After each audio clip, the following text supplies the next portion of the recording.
দেখুন তো আজকে চিংড়ির কালিয়াটা পারফেক্ট হয়েছে কিনা। এটা বানানোর জন্য নিয়ে নিলাম চিংড়ি মাছ। এগুলোকে সুন্দর করে খোসা ছাড়িয়ে পানি দিয়ে ধুয়ে নিলাম। আর আজকের চিংড়ির কালিয়াটা বানাবো সব বাটা মশলা দিয়ে। এদিকে সব পরিষ্কার করে নিলাম খোসা ছাড়িয়ে।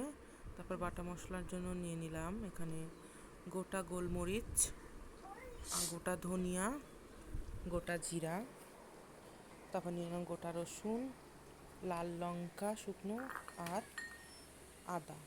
এখানে কুচি পেঁয়াজও নিলাম।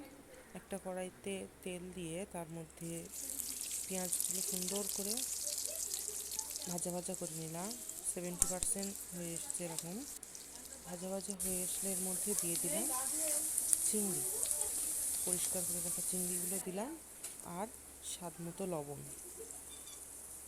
লবণ দেওয়ার কারণ হলো চিংড়ির মধ্যে পারফেক্টভাবে লবণটা যাবে এখন দিলে, তার জন্য দিয়ে সুন্দর করে ভাজা ভাজা করে নিলাম। তারপর এর মধ্যে বেটে রাখা মশলাগুলো অ্যাড করে আরও কত সময় ভাজা ভাজা করে নেওয়ার পর এর মধ্যে দিয়ে দিলাম পানি, আর দিলাম হলুদ। যেহেতু দেওয়া হয়নি আগে, পুড়ে যাবে তার জন্য এখন দিয়ে দিলাম হলুদ। আর দিয়ে দিলাম গরম মশলাগুলো।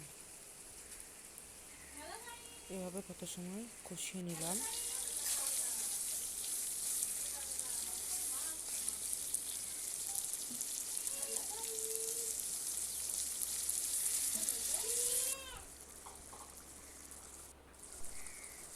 কত সময় কষানোর পর এরকম একটা তেল ছেড়া ছেড়া ভাব চলে আসবে, শুকনো শুকনো হয়ে আসবে এখন।